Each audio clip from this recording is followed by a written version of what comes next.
So folks, here we are from one more touchdown.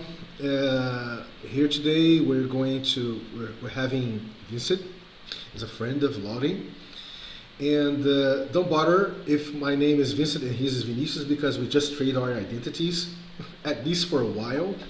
So we just want to taste out ourselves in a different way. Uh, and I think this is healthy and wealthy at the same time. So we can discuss that. But I would ask Lauren if she would give us a contextual, let's say, introduction for this initiative, right? And if she wants, of course, and if she could give her not only her perspective but all the flavoring aspects of it, right? There's a lot of them. And I don't know why TB was here and his wife was not. I think his cell phone went down, something like that. So, Lauren, please feel free to introduce Vincent and open the works here. So let's go. Yeah, so I'm gonna explain this in a way I think Vincent will most likely understand it, and we're discussing in terms of like interoperability. What are the underlying kind of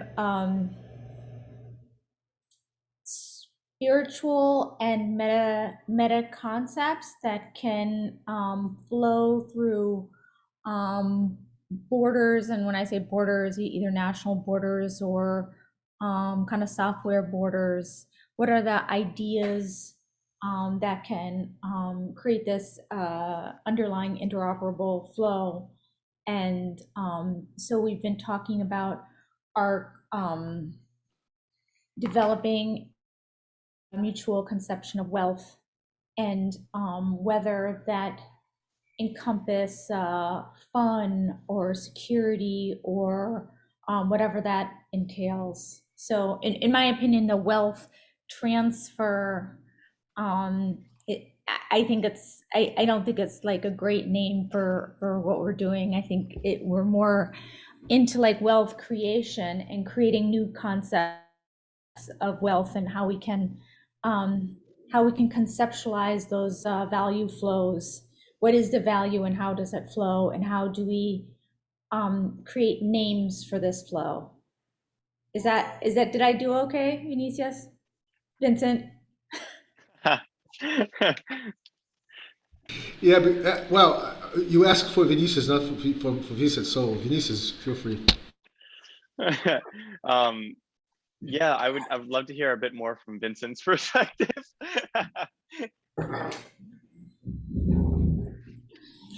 You see, it's interesting. Like, you see, we tend to try to search for the best conceptualization of what the meaning movement that we're doing, right? So when this proposal started, it started in a very asynchronous way. So what I'm saying is, there was a focal point of starting it, but it started in asynchronous ways, and it started in different manners. Interesting, isn't it? So the first context of it was talking about different economical contexts, right? So you have a whole creation of new wealth, right? From what is considered the old wealth, let's say. So how you transfer this old wealth to new wealths, right? The creation of this new wealth, because the creation of new wealth we're already there, right? The creation of new wealth is already there. Is already happening. But what about the old wealth? So how people can reframe it and transfer, resignify it and transfer it to aggregate its movement to the creation of new wealth, right? This was the starting point, and it started in an economical sense, but we we start to crack this open, and wow, this is not only related to the economical realm, let's say. It's related to the human, not only the human existence even. It's related to the whole life existence of this planet. So we start questioning a lot of things. And when I say that it started because you see, Chibi that is here, he started this movement in a very sensorical way, let's say, and he can explain it. And I started this in a very humanistic way, in a sense. So there were like two rivers, right, that started, and they start to branch out. And some points we intersect ourselves, and we think, whoa, there's something here in this intersection. There's something here that we need to understand better, and that's what we're doing here. So I don't know if as a Vicent, I was able to add something what just Louding shared, but that's why it remains be calling wealth transfer, right? But it's not something that me and TB and others, we are, oh, this is going to be, no, we can if we frame it at any time. But it's interesting because it provokes all the sorts of critiques and let's say insights of it. So that's it. And I don't know if TB already, I think TB is in his shop. I don't know. Are you in your shop, man? Looks like yes, it. sir. Yes, sir.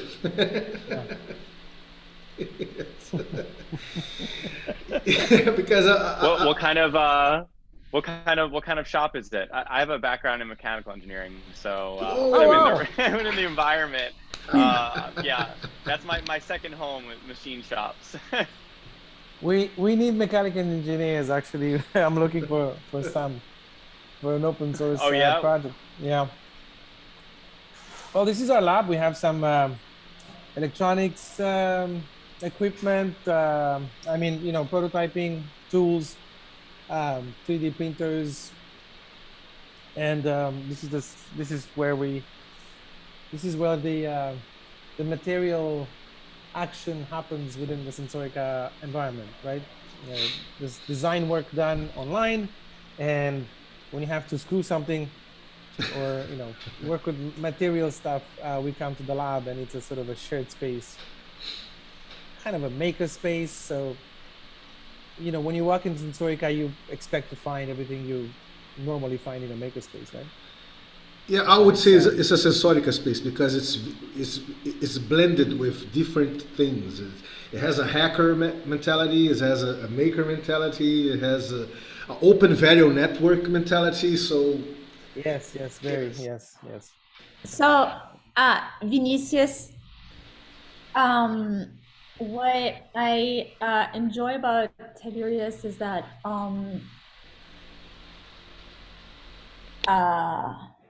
we can have a super meta conversation, and with a lot of other people, it just stays in the meta and it just kind of like stays there. And then I trust that Tiberius will actually, like, from these super meta conversations, Tiberius will actually turn it into some practical stuff, like a step to take that actually takes these like super meta concepts and brings it into some kind of existence, into something that you can actually an object that you can deal with. So that's always really exciting to me, to trust that this is going to actually amount to something and be in the real world somehow.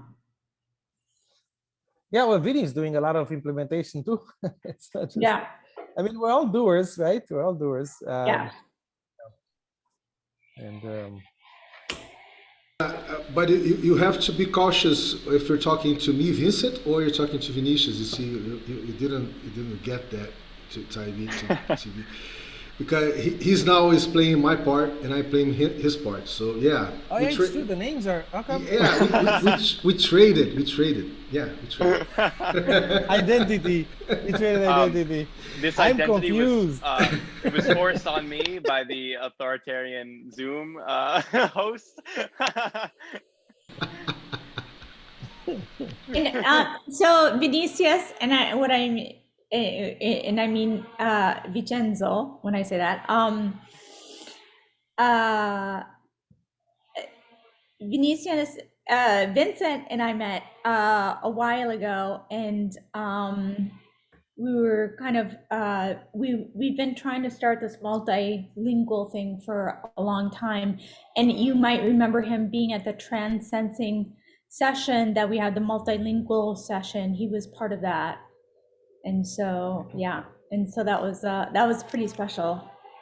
Yeah. TB, I wish you had been part of that. But yeah, so he does a lot of practical stuff as well, like implementing in the DAO space and doing some experimentation in terms of new money stuff and concepts, actually like working with people who are putting them into implementation. Yeah, so it's all the people who come here are really like doers, and I appreciate that. That's why I'm here.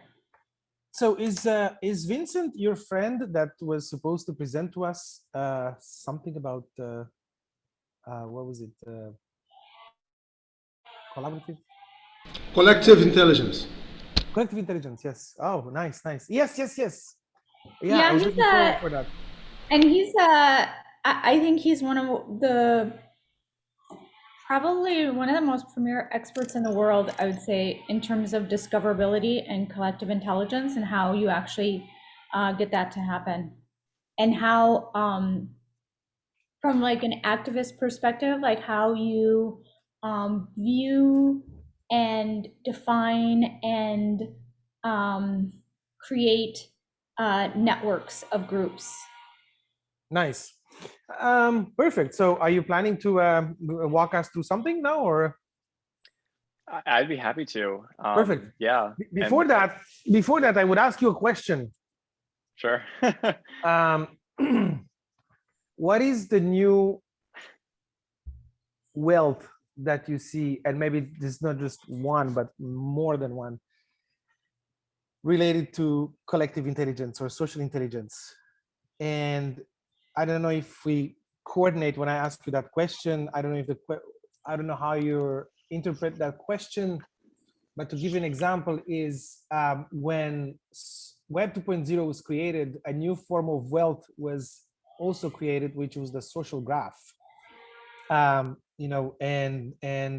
social capital became something that people started to nurture and grow. The constellation of friends that we have online and the influence that, well, influencers actually exploit that new form of wealth, right? Which is their connections online. So just to give you an example, what do we mean by new wealth, new forms of wealth that are emerging, wealth transfer,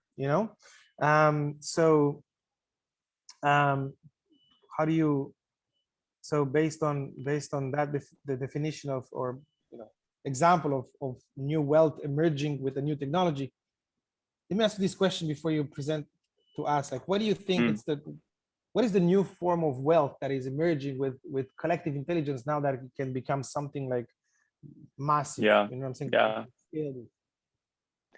I think going from like general, broad to more specific, I think it's doing more with less. So kind of in a way, sort of efficiency, and in the sense of collective intelligence, I think the new value is like the connections between things, between knowledge, and even more specifically than that, the kind of like contextual connections that aren't just predictions based off of some algorithm, but are actually like intention based and are kind of more warm data that's kind of connected, the intersections and connections between things. And I think what that will let us do is that view will help us save time by connecting us to what is most relevant.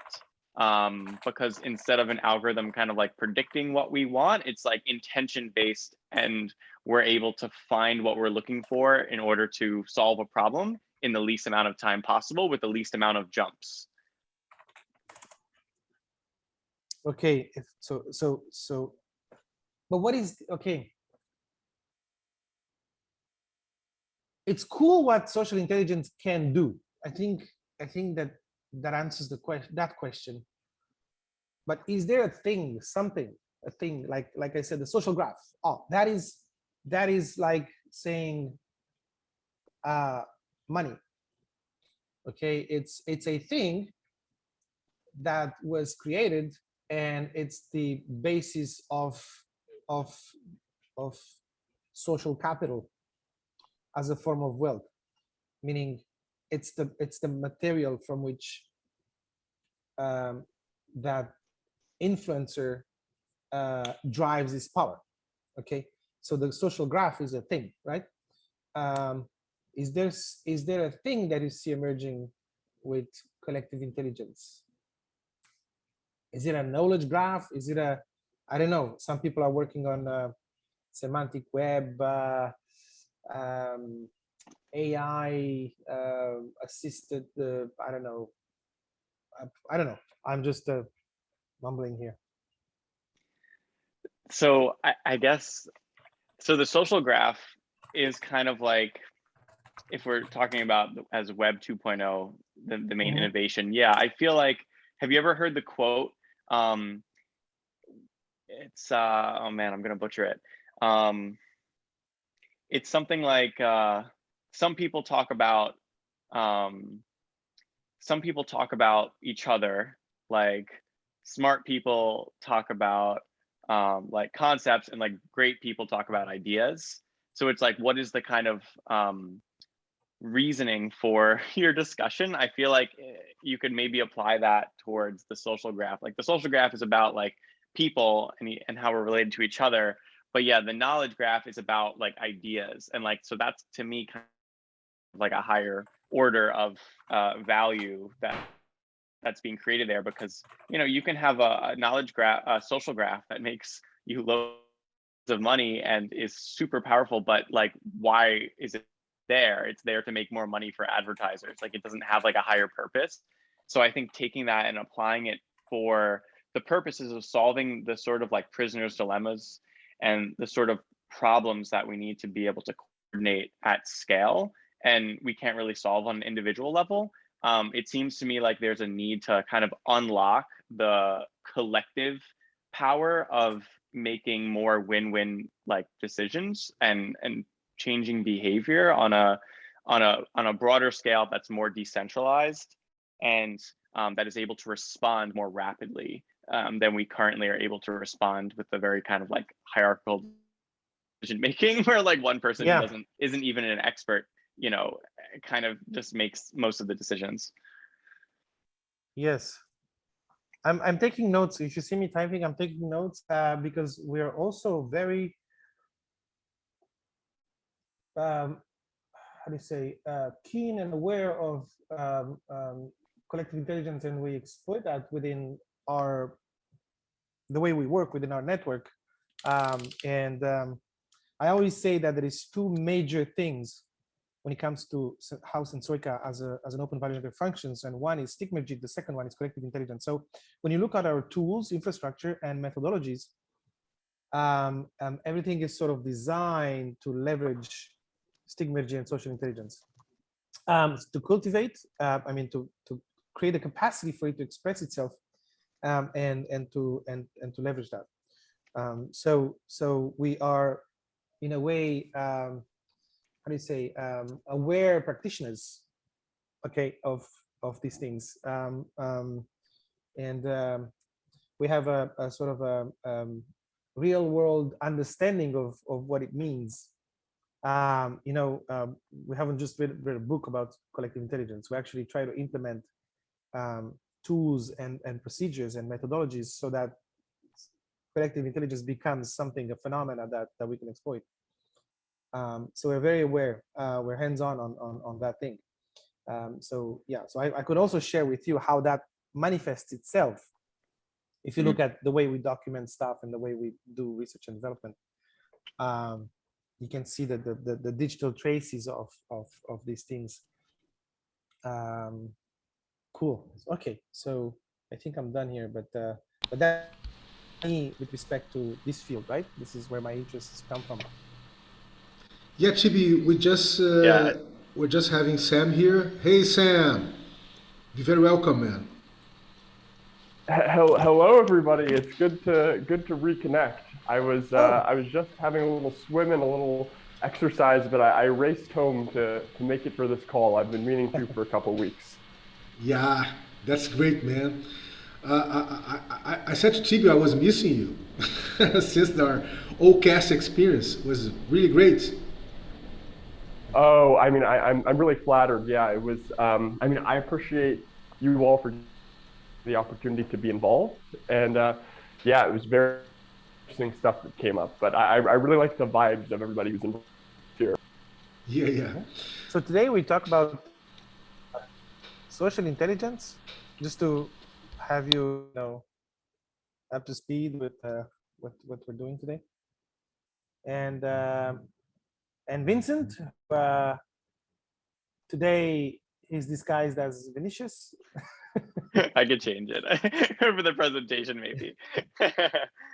But yeah, so he will show us his work, and he was brought in by Lauren, the collaborators. So yeah, okay. So Awesome. I'm continuing to take some notes here, but you could. Yeah, Vincent, go on, man. You were just starting to share a presentation or do walk us through your understanding of collective intelligence. But I think that you already made a little contextual walk with the questions that TB made. But let's go. Yeah, sure. So let me see if I can screen share. Cool. So before I share the actual website, I just want to share this, which this is Nice. a pretty recent kind of diagram, but this will give you an idea of the way that I've been thinking about this problem. So I've been using the metaphor of like physical architecture in order to kind of mimic the information architecture, because for a few reasons, partially because metaphors make things more easily understandable for people, and also because it gives you an idea of the kind of holonic structure of how I've been thinking about sharing data and coordinating across scales. And so kind of starting at the smallest level is like the individual. So this is like, one person's profile. And, so within your kind of home, so to say, like you have certain information that you might have. And some of this information might be inside your home. Some of it might be in the basement. And it's kind of stored away where no one can really see it. And other things you might want to have kind of outside of your house on the front lawn where anyone could see it. And the way that kind of I've been thinking about like privacy on data is like some data you want to have locked in the basement. You might want to have your house to be like just kind of open where anyone could walk in. And you might want to have it where certain people have to have a key to get in. And you might also want to have it where, it's locked and no one can get in, but you have some things that are on outside that people could see, or people could look into the windows. And so this kind of idea of there being different layers of like ownership and privacy and sharing of certain pieces of data is like really central and important to how like Trove has been thinking about organizing information.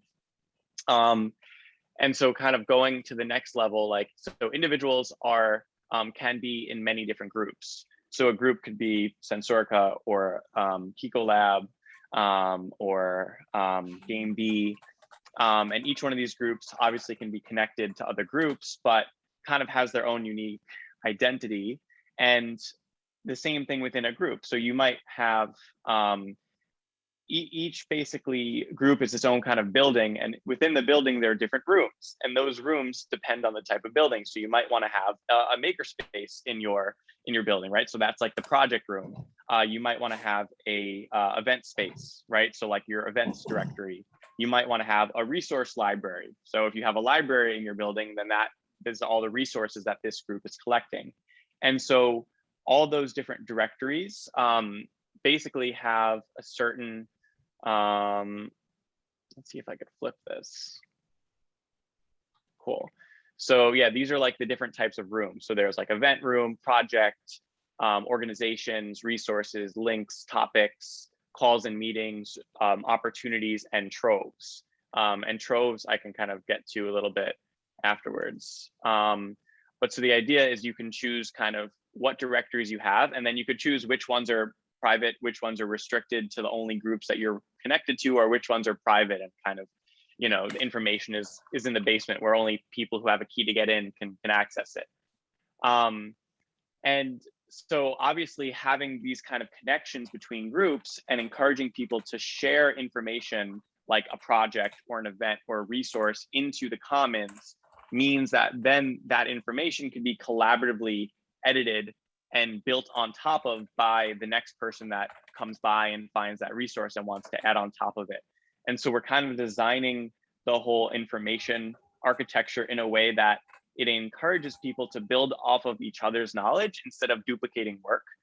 And like one way that we're doing this is we're calling them like commons networks. And so it's kind of a decentralized network around a specific topic or place or category. So for example, there's a sense-making network.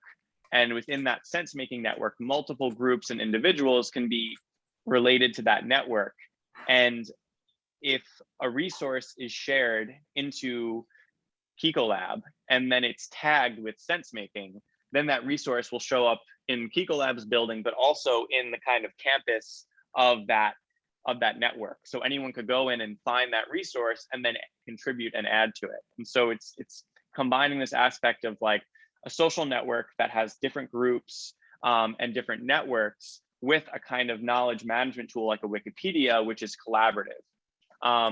And the kind of the last level of the of this is kind of what we're calling the concourse. And so the concourse is where all the different roads meet. And so this is like, okay, you have 1,000 groups and all these groups have projects and maybe 50% of those projects are public.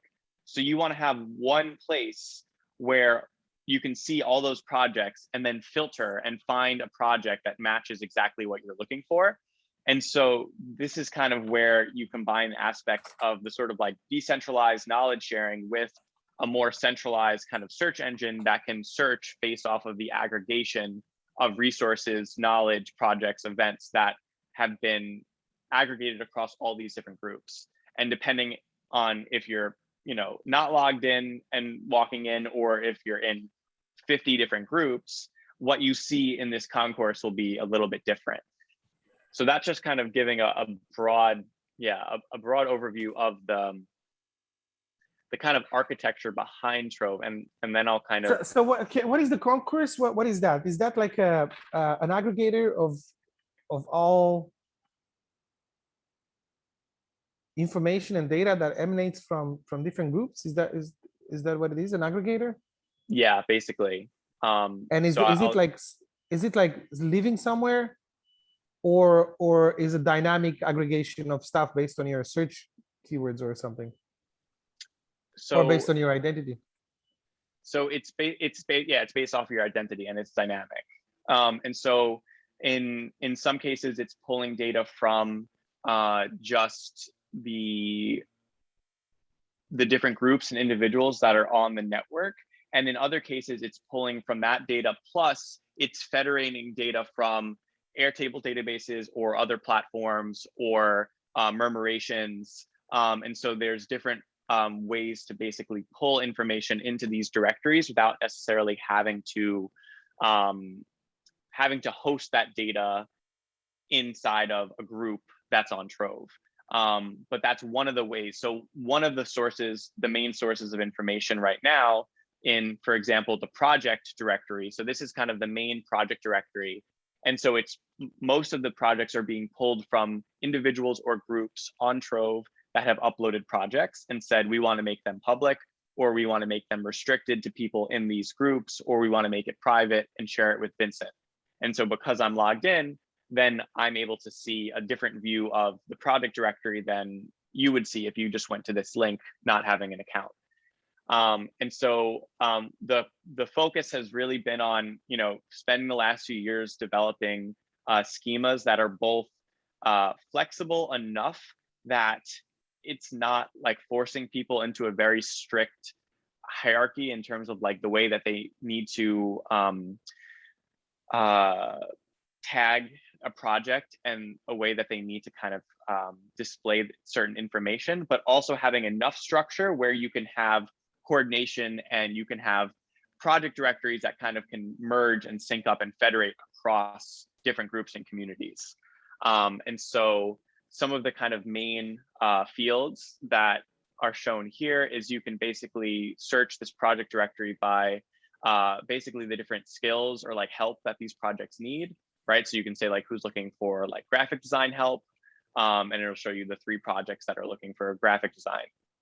You can filter by the networks, which is what I showed, is these kind of like campuses that have like lots of different groups or individuals attached. So regenerative systems, collective action and collaboration, mental health. You can filter by the project type, by location. So like if you wanted to find like maker spaces, or the locations that these projects are serving, by compensation. So we're trying to even get to like, all right, what are the barriers for people to collaborate, and how can we design an information structure for a project directory that actually gets at the root at why people are or are not collaborating. So like, if 2 people host a project and they say that they're open to merging their projects and they add that as a tag, you could then filter by projects that are open to merging projects. Or if you have this in your kind of profile, you can auto filter, and it will show you projects that share skills, that are looking for skills that you have in your profile, that are about interests or topics that you're interested in, and that are in a region that you are interested in, like working in. And so this is the like 13 out of 60 projects that are aligned with the information of my profile. Or you can filter very manually. So we want to kind of give the option to have the sort of the best of the kind of, AI algorithms, but also having the algorithm that you can control and really filter and have the ability to see why something is being showed to you, and what are the kind of behind the scenes, being like transparent to see the algorithm and see how it shows you information. So you can also say like, okay, like show me all the projects in certain groups that I'm a part of, like Kikolab. And then each directory in the kind of concourse has different ways to view the information. So you might want to like see that information on a map, for example. So these are the projects that have locations that are location specific. And like I said, so these projects are being pulled from the a lot of the different groups that are on the platform that each have a project directory. And so one of those groups is Kikolab. And so I could show you, an example of that, of what it looks like inside of that kind of group. But yeah, curious if there's any other questions before I show you kind of the group aspect yes, on just like, Yes, you say it's the thing is pulling from. Like, what do you mean? What do you mean it's pulling from? How do let's say you want to, there's a bunch of projects on the Sensorica network. Is that process manual? I have to create a representation of all these projects from Sensorica within this platform, or there could be an automated kind of tool to pull and update in real time what these projects are doing? Like, how do you populate your data? Yeah, so there's two main ways right now.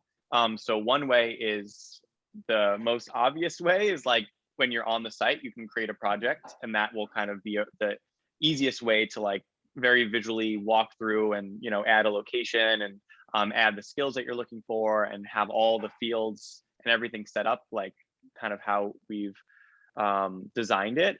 The second way is we just built a microservice that can basically pull data from an Airtable. So if you have your, you can basically have a projects database on Airtable, and we have a template for projects. We have a template for events, and you could basically either just copy and paste your data and format it into that Airtable, and then there's a script that you can then have it be like synced up where the data will the source of truth remains in the Airtable or your database, but then you can click a button whenever you want to basically sync it onto Trove. And the other thing that we're doing is also in some cases we're actually leaving the data in a different database and just kind of hitting the API when it loads. It's because of speed, it's a little harder to do that across like so many different databases or database types with the infrastructure that we have right now. But the next step would be to make it basically so that you could have data in your own website. You could then hook that up to something like Murmurations, and then through Murmurations we would be able to pull those projects onto Trove if you wanted them. What is that thing? Can you explain Murmurations? So Murmurations is basically it's basically an aggregator for profiles. A profile could be an individual, a group, a project, an event, a place. It's an aggregator for those profiles where you can keep the data on your own website, and keep it up. You would be in charge of keeping your own information up to date, and then you would allow it to be pulled onto other services. So for example, let's say Sensorica's website had a little JSON file with the different projects, and you had your own way of keeping that JSON file updated. Then you could give that JSON file to Murmurations, and you could say, this JSON file is this schema for projects, and we want our projects to be dynamically updated and pulled into the directory. And then Trove could basically look at Murmurations anytime project has been updated and then pull the updated information. And so you're able to basically put your information into a directory without having to actually be on that, have an account or like really be signed up on that directory. You basically just would keep it up to date on your own website. So it's a way to kind of do with like aggregators and directories. A lot of times you're pulling static information and then the information is not being kept up to date. And so for people who don't have a website, it's easier to like keep your project up to date on Trove because we've made it really, really easy. And for people who don't want to do that and have their information somewhere else already, okay, you can keep it up to date in that one place and then just have it displayed where you want it, basically. So it's kind of going, along the idea of like, why do we have to have a totally different we have to recreate our profile each time we go to a different network?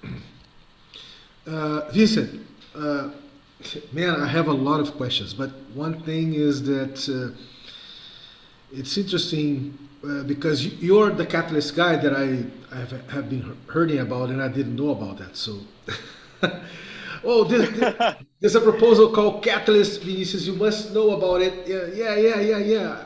I'm gonna have some time to do that, but and Laurie shows up with you.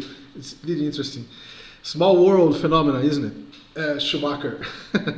Well, the first thing is you guys quite have built a type of meta operational system,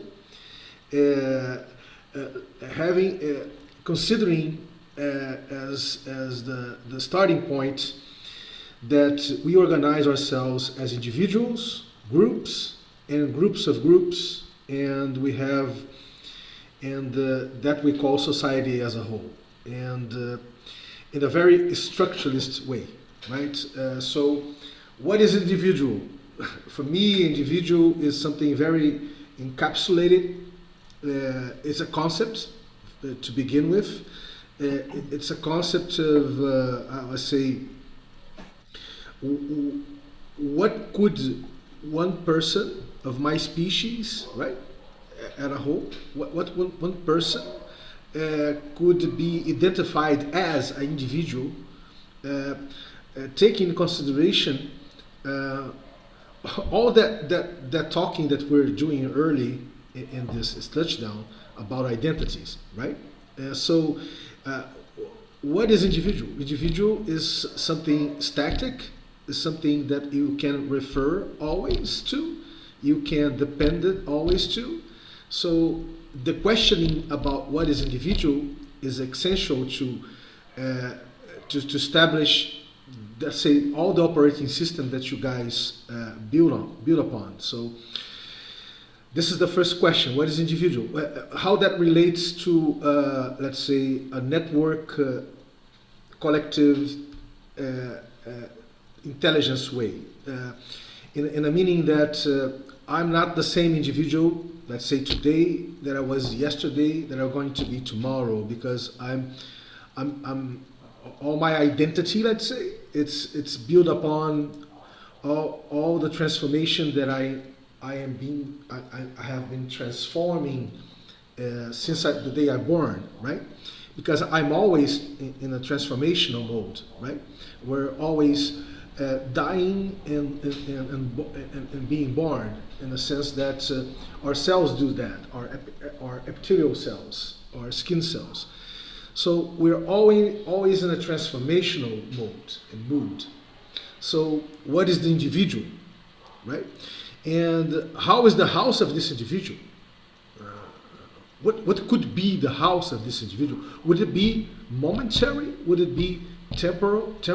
Is it something static that you can refer to? You can depend on to? That's the thing that occurs to me. So, and don't take me wrong here. I'm just trying to elaborate in your first when you share your drawings. Very good drawing, I love it. And but in that sense, if the individual is something that is not, you cannot depend on a very organic manner, organic way, because organically we're always changing. This individual is something more of institution, right? A micro institution. So, in a sense, he relates to the actual framework of the ethos of the society as it is, right? So, what you're really, in a very smart way, doing is capturing all this framing that we as societies build up, structure up as societies, to give more fluidity between micro and macro institutions and the way that we organize ourselves as a society. But the question is, this way that we organize ourselves can't deal with complexity, right? You see, complexity is something that you can't organize. Complexity is something that you can't put in an operational system, right? Complexity emerges. Complexity makes the entropic movement and the syntropic movement. It expands and it contracts, right? So how to deal in these transitional times? How to deal with these transitional times where this whole ethos that you base catalyst upon, the ethos of something very structured, since the individual to the groups and the society as a whole, as something that is related, something that can be useful, has usability, let's say, for these transitional times when we are really in this liminal moment where our bodies are dormant, our minds are spinning around, or trying to make sense of everything, even of our existence. How can this relate to this? So this is my question. Forgive me if I if I expanded a lot, but this would be my seminal question, the first one. There's several of them, but this is the first one. And I don't know if I make myself understandable once more, but let's go. So I'll take a stab at it. Yeah. So like speaking purely technically, so while I agree with the ethos of what you're saying, it's really difficult, especially with the tools that currently exist, to like you said, encapsulate that level of complexity in something that's structured, right? Like a software, kind of by design, it only does what you tell it to do, right? It's not gonna yet, or I don't have the technical capability to design software that's like emergent and building itself in the kind of context that I think we are talking about. Now, that being said, the way that I've thought about identity, and definitely the analogy of the house and that picture that you saw is quite a oversimplification. Kind of how I think about it is like your house is like, or your home, doesn't even have to be a house, just a home, is kind of whatever you want it to be. And you can also have different pairs of shoes. So the house is kind of you, right? It's like you and your things, the things that you're doing, the things that you have, the things that you carry around with you. But your identity can change, and you could be a different type of person in different groups or different contexts. And so you can put on a different pair of shoes. And so, yeah, there's right now 2 different data types that reflect that tension. There's one for a user, which is like a required fields to like be able to log into the site that I can't control. And then there's a member, or like an identity, which is like you can have multiple identities attached to your like person, basically. So your house could have multiple versions of you with multiple pairs of shoes that you wear, that you show differently to different groups. Now, obviously on the internet, how it works is like, you know, if you go to someone's LinkedIn profile, you always see the same thing. On Trove, because you're constructing this building, you could choose, okay, certain people get the key and they could see all the different versions of me. Certain people only see the facade and can only see certain aspects. Some people could go into the basement and like see literally everything, like my like close like friends, right? Some groups can see projects that I've shared only with those groups. Some people get a key only to certain rooms. And so that's kind of how you can manage these different identities by showing and hiding certain parts of yourself that in certain contexts are not relevant, or are relevant. And so that's why, yeah, that's kind of why I went with the analogy of the house. Is like, I know it's weird to think of yourself as a house, but having like different compartments of yourself that you show to different people is like kind of, and having different identities, being like, I'm different when I'm in my bedroom versus my office versus I'm in the kitchen cooking, right? So the kind of idea of like being different when you're in a different space, like what defines us is like in who we are in our environment. Like, you know, we are connected to the environment. Like you can't have us without being also in a place or an environment, right? So like us as an individual is in a broader system always. And so you're kind of a different person when you're in a different room. So that's kind of the analogy that, yeah, that Trove has went with, which might not seem obvious, but I very much agree with like this idea of identity and not trying to pigeonhole people into one thing. Interesting. The second one is this one. Okay. All the movement that we're seeing that is rising in between all the small world phenomena, all the complexity that are gaining, right? Gaining through all social worlds between societies, with a lot of, let me say this, with a lot of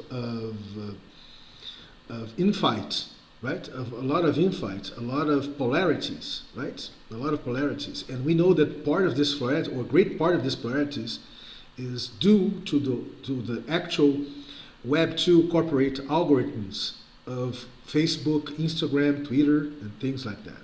We know that a great part of this infight or this polarities is due to this, right? But it's due to the human condition too. Our conditions, our psychological conditions, our tribal cultural conditions. We're still very cultural, tribal beings, right? We didn't transcend that. We may be evolving, but we didn't transcend that yet. So that said, how do you see the catalyst talking with the Web3 semantic phenomena, where it puts itself as a very decentralized peer-to-peer web, right? Peer-to-peer decentralized web, where you can really build decentralized federations of all sorts of collective intelligence. And I may be wrong, Vincent, but you can correct me. But it seems to me that Catalyst is not Web3. It's more in a Web2 fashion with always UI and UX things, and to facilitate the navigation of the users and the members and things like that. But how do you see this emerging Web3 landscape, decentralized web landscape that even is trying to mimic in a very symbiotic way the complexity of nature? How do you see the Catalyst project or proposal or initiative in this emerging environment?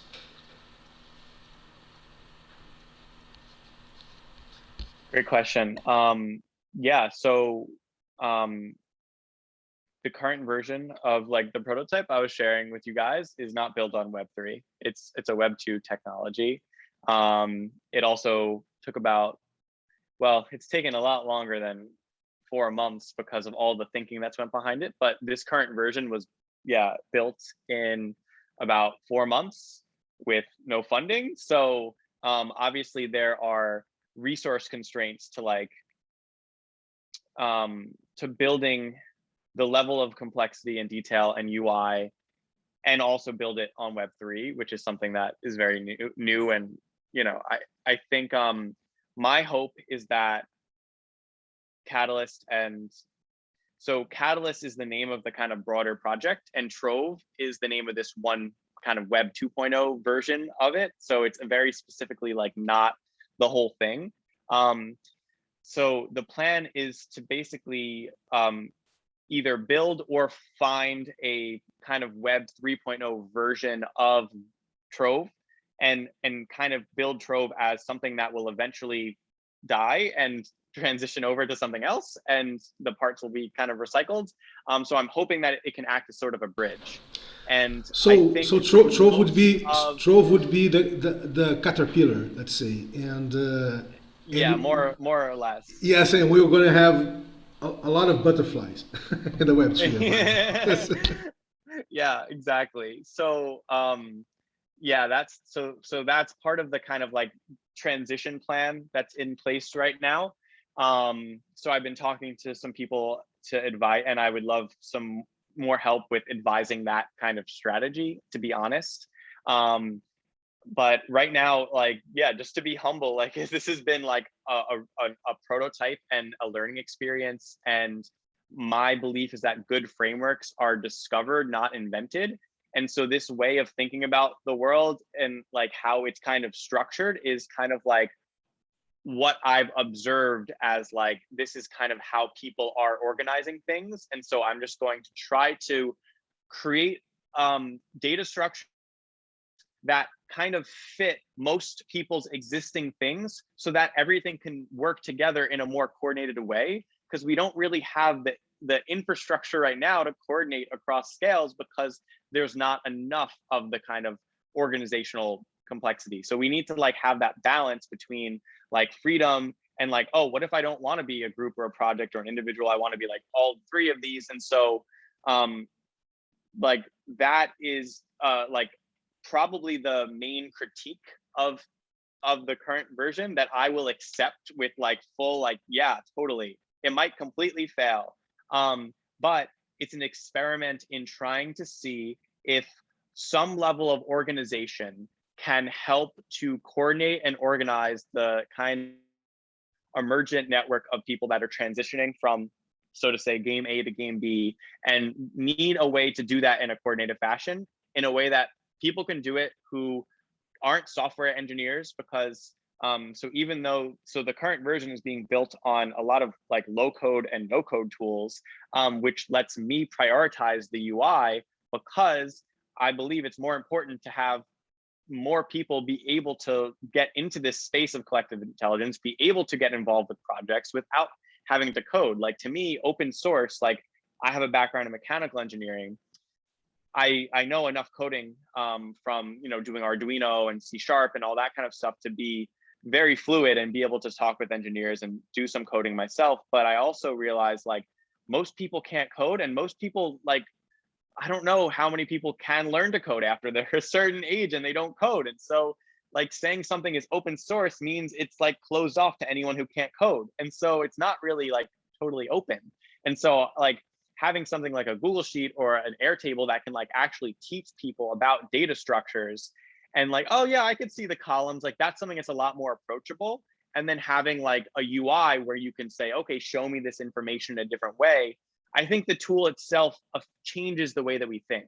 And so part of the way that I'm building the tool is to actually be kind of transparent with how these things are built and how the technology works, so that people could change the way that they think by using it, to just think in a more systemic way. So like, how would we design software to make people actually think in systems? Like, okay, I want to click and see the network view of how everything is all interconnected. And then I want to just see the very boring scroll through view because my brain hurts. But then I might want to jump back and go to that at some point. And so, yeah. Yeah. Would you consider what you just said a regenerative move that a person can make?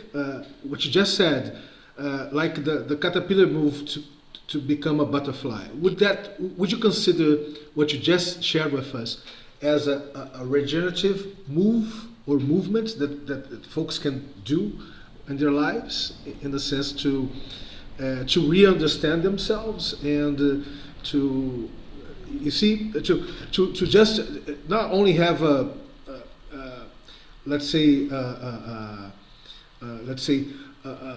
only a self-critique, right? But to have the capability to look around and be and say, well, I think that I must open more myself to all the things that are in this complexity societies that we live in are occurring.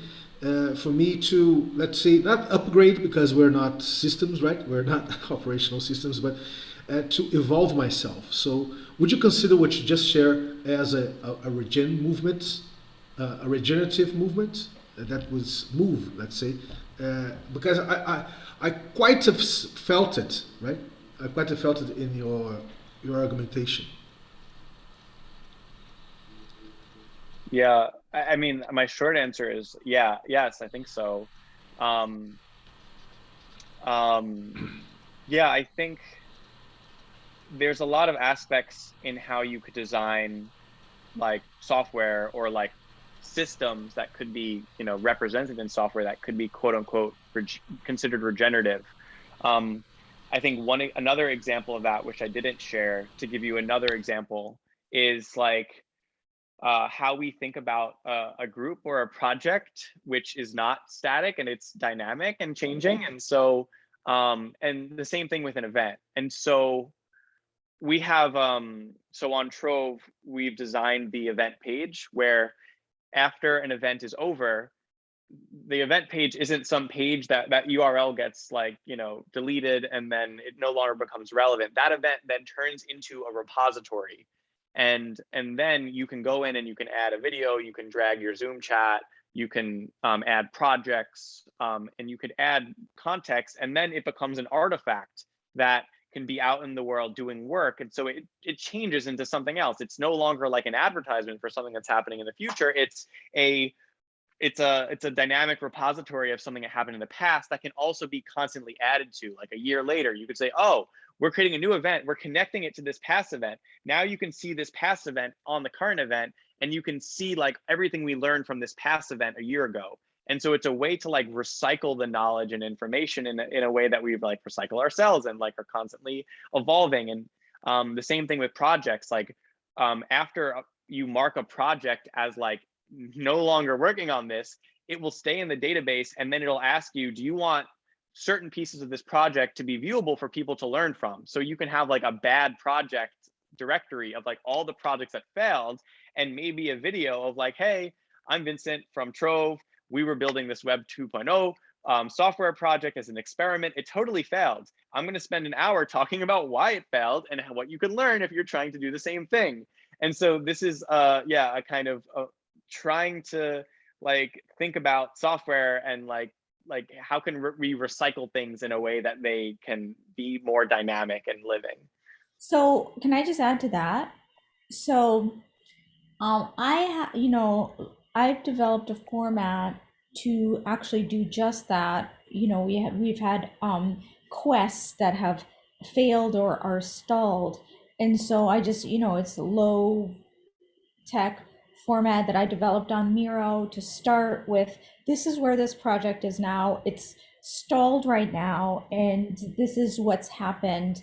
This is the backstory from the moment I had this idea to what happened. Here's each meeting. Here's like, the 2-hour version of the meeting, and here's like a 10-minute summary of each meeting. So along the way, you can see you can delve into it for like 30 hours, or you can just like glance at it in 5 minutes, kind of understand what happened to the project.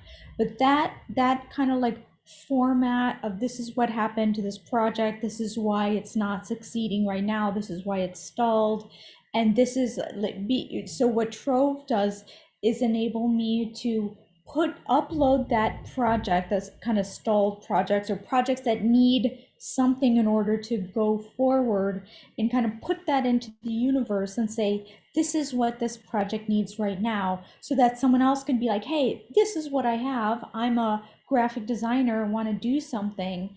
They can actually just find each other, and not by a matchmaker, but by emergent magic to kind of make that happen. So one of the things that we're dealing with in between all of our groups is that we have innovations that we've created, but we can either talk for like 20 hours to explain these things, because we don't have just the because these are emergent innovations, we don't have the shorthand vocabulary to just be like, this is a thing. It's like, okay, so this is what we've been doing, and it takes a long time to talk about this. So in terms of like within a network, what you need is the thing that you need when you need it. So right now, Kikolab is in kind of like a state of disarray, because there's a some kind of conflict. So who has developed things to solve conflict? Like, where is that thing, and is it does it pertain to this situation? That's kind of what you need. Like, when you need it, you need that thing, not just like in general, like having to know and to talk about every single innovation that's been developed. It's like, okay, I have a problem, who can fix it? And so that's the kind of like what Trove is doing, is to increase systematically, kind of and scientifically, the serendipity and the magic of having something appear when you actually need it. When there aren't, in this emergent space, there are not necessarily the words and phrases that you need in order to locate that object. Because if it were just a widget, you can search on Google for this known widget, but you don't exactly you may have a problem you can't define correctly, and you might not even know what's wrong, so you don't know the vocabulary to describe your problem. So this is kind of the problem that Vincent is trying to fix. At least that's from my perspective. I also would like to interject here before you continue. Let me just close the window. You see, you can't predict closing the window in that amount of time. You see, that can be captured by no algorithm in the world. So let's go. So well, everything you said, almost everything, we do it. And so what I realize is that there's a lot of overlapping between what you do and what we're doing. Having said that, we've talked about networks working in silos, groups, projects, individuals, and the need to build bridges between organizations. So I want you to keep that in mind.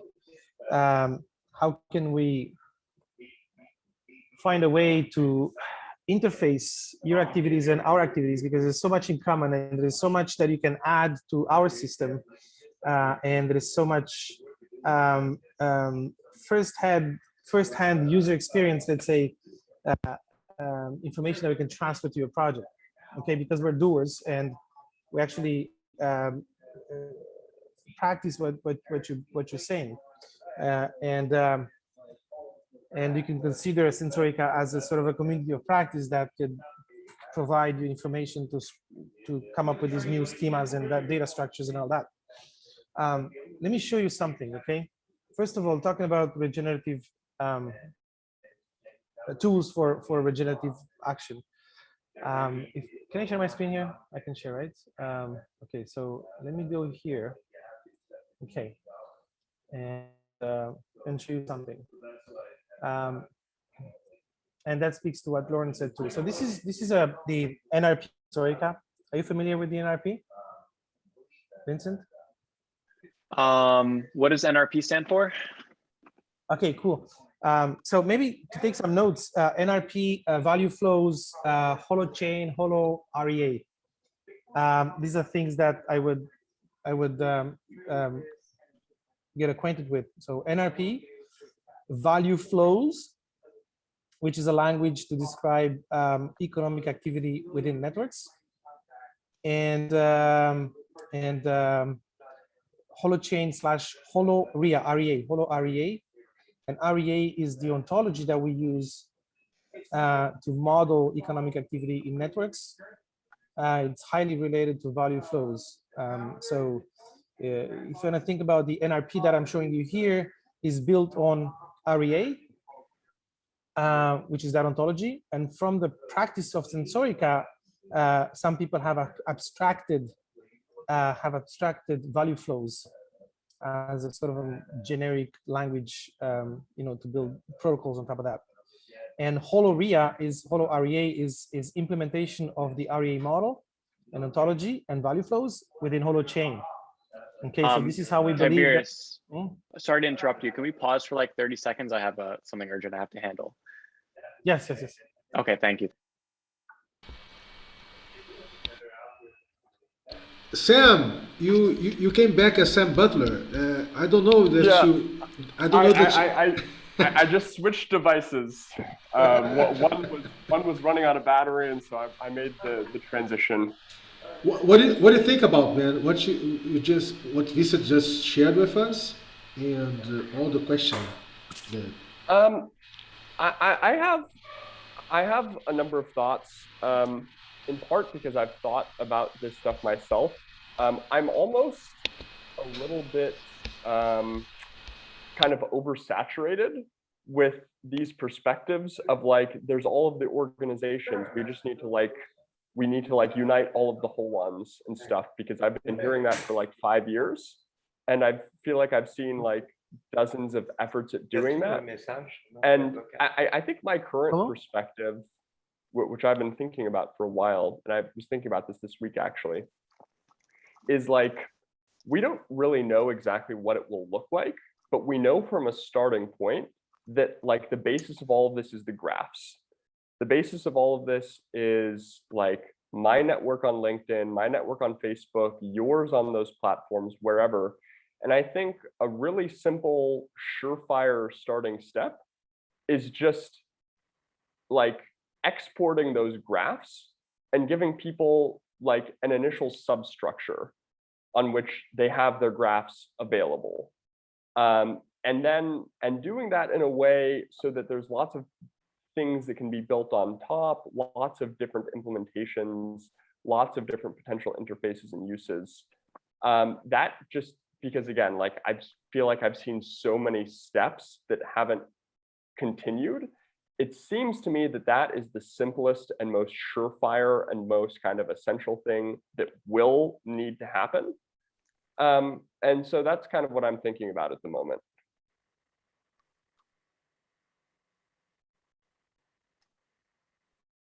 Yeah, thanks, man. Interesting. If you record what the conversation that we had in the OCAST experience, we're talking about over-structuring things, right? And how we need to destructure things to feel ourselves more left free, let's say, to not only to move our bodies but to move our minds, right? So I totally understand you, and I don't know if Vincent got this the commentary that Sam just shared with us, but it is really interesting. Did you Vincent? I got back at 11:19, so I probably missed a few minutes. Yeah, but it was in a nutshell is you correct me, Sam, if I'm I'm I'm I'm not saying directly what you just shared with us, but you have seen a lot of these proposals as what Sensorica does and what Catalyst does, and you feel that the main thing is not really there anymore. It's a matter to simplify things, and in this simplification is not considering all the externalities and not considering the complexity around, but simplification to clear your mind, right? Clear your mind and feel yourself. I don't know. I heard that, but maybe you went to another tangent. So if you want just to complete it. Yeah. Thank you so much for the handoff. I mean, first of all, I put Sensorica in a very different category for this because I mean, Sensorica, they're kind of doing this stuff, they're implementing, they have for a long time, there's a sense of action going on. My commentary was more about a lot of these efforts from like a networking perspective to unite social graphs and like overcome silos and that type of thing. And Vincent, what I was saying is that I've seen this talked about, I've seen this proposed a lot for like 5 years, and I've seen like lots of like little interfaces get bootstrapped and nothing really happens. And I really appreciate your background of work and your motivation and coming at it from climate. I'm the same way. And so I tend to think very pragmatically. And I'll just kind of say an example is, you know, we have all these different Slack groups, we have all these different Discord communities, we have all these different walled gardens, right? I recently started saying, fuck it, there's things that I want to share, and I want those things shared across these different walled gardens, but also with people who I might not even know yet. I want the stuff that I'm working on, if this has global consequences, and if I'm really sincerely working for better outcomes, I want this to be discoverable by anybody who could be interested in it. Because likewise, if somebody else is doing that work, I would hope that I could discover what they're doing and see if it resonates with me, see if I could contribute, see if I could learn from it. So what I decided very recently is I'm just going to start using LinkedIn like Slack or Discord. So I'm not like posting, I'm not having these discussions in the walled garden communities anymore. I'm having them on my public LinkedIn where they're discoverable and accessible to anybody. And the reason why I'm picking LinkedIn is because it seems like that's the place where the most of our networks are concentrated. And it has the most of the networks, regeneration in terms of climate, all these things that are happening. It seems like it's a Schelling point in some ways where, everybody might not be on LinkedIn a lot, but most people tend to be on there, receive notifications, etc. So I'm not advocating that LinkedIn is kind of the answer. I'm just more saying that as an example of how I'm shortcutting this problem of all of the silos and all the walled gardens and all of the organizations doing their own thing, is I'm focused on working with an existing network where I can make my work discoverable and accessible to basically a network that has global reach. Now, the next steps from that, because again, I don't believe that LinkedIn is the future, and it's not commons, it's not public domain, it's not configurable. So at a certain point, the capabilities of it are capped and limited. I was thinking about this week as well, and I've thought about it in the past. At some point, we're going to need to export each of our social graphs out of LinkedIn so that we can start building different types of tools and different ways to interact on top of them. And those could be a myriad of interfaces. Those could be so many different types of interfaces. Those could be so many different tools. It would be naive to try to predict what is the correct kind of architecture or what is the correct kind of way to facilitate that process. So with that in mind, and with kind of a prototyping and having the experience and mistakes to see how these things go wrong, it seems to me that the simplest, most impactful, and most surefire thing to do is very simply give all of us a way to export our graphs from the social networks and from the tools where they currently exist. That's LinkedIn, that's Facebook, that's our phone contacts, that's our email contacts. I'm not big on Instagram, but if you're on Instagram there too, let's say, and some of these Slack and Discord walled garden communities. And then that is kind of the basis. That is just exposing what is already real in our lives, which is that we have connections to all of these people. And then once you have that kind of new commons to work with, you can imagine all of the different types of things that could be built on top of it. It just seems to me that no matter what happens, it's going to require this exporting of our social graphs to a more commons type system. And that can happen already. It doesn't need a big technological achievement. It's just using LinkedIn and Facebook APIs to export your contacts. And once you do that, just kind of a way to organize them. So, the metaphor I shared with somebody today was, in your phone, you have a contact list. I can call TB whatever I want in my contact list, but he has a single phone number. So if I call TB Sensorica guy, or if I call TB, that asshole from that meeting, or if I call TB, oh my gosh, that guy with that super inspirational TED talk in my contact list, whatever the case, he has one phone number where I can reach him. Email could be a similar protocol for that. So yeah, to kind of condense things with this whole conversation on, how can we overcome silos? How can we connect across networks? How can we start collaborating better on these initiatives? I totally agree on the motivation. I totally agree with how urgent it is. And yeah, it just seems to me that the kind of simplest and most important thing to do is to get people's graphs out in kind of a public commons domain where all of these types of things can start being experimented and built on top of them. And all that takes is exporting your contacts from LinkedIn and Facebook, which is already feasible, plus some way to attach each of those names to something that you can use to contact them or literally connect with them, whether that's a phone number, whether that's an email, whether that's an identifier like Discord has in terms of the hashes. So that's all my thoughts. And I'm glad to put it out there for anybody who's listening to this call too. That was great. Chibi, you were just saying.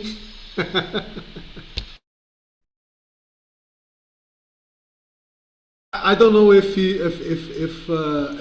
said wants to just to add something or I don't know. Feel Yeah, free. that's it. I would like to have Vincent answer to Sam, just to go full around this question, because it's pretty interesting. Yes.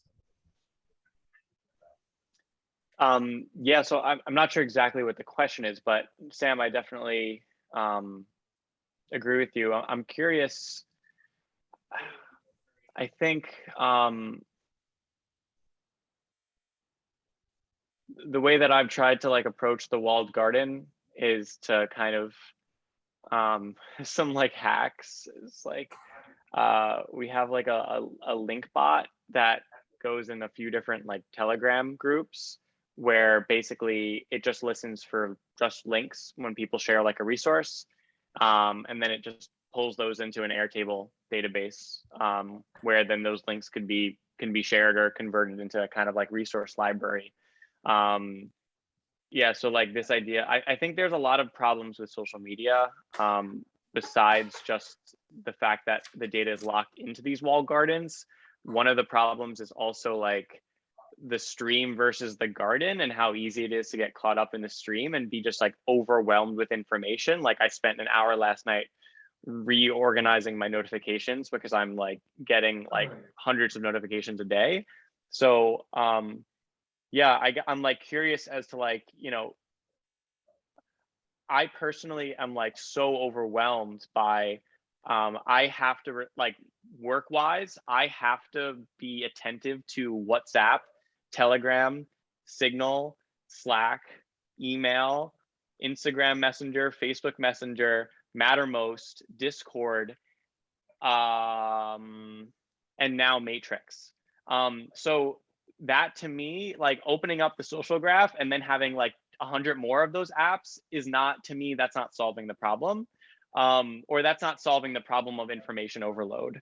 So I think there are some use cases where having like more centralized systems or systems that are interoperable so that you can choose which one of the platforms you want to like do most of your messaging on and they can pull data from other ones, like that seems like it's more of something that would find a balance between being a better experience for a human being who only has a limited attention span, and also that can start to get over these issues of like having walled gardens. Yeah, I'm curious what you guys think about that, because I feel like this piece of it is in tension with like open, totally free form, and like, okay, we also need to have some level of like centralization or coordination or structure, or else it's like overwhelming. Yeah, I mean, I appreciate those thoughts. I wanted to turn on the video because I thought this could be more personal. So I'll just share a couple of thoughts and observations that come to mind.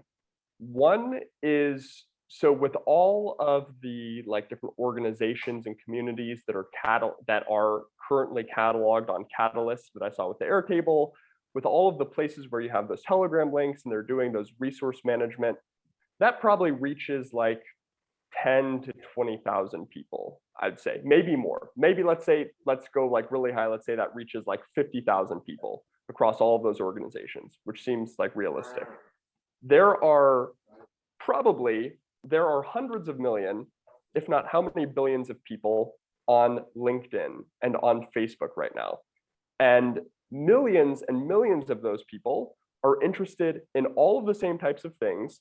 And they're never, ever, just because of the numbers, going to discover these types of organizations, because right now they only have, this total mass is like 50,000 compared to the hundreds of millions and billions, which are out there, right?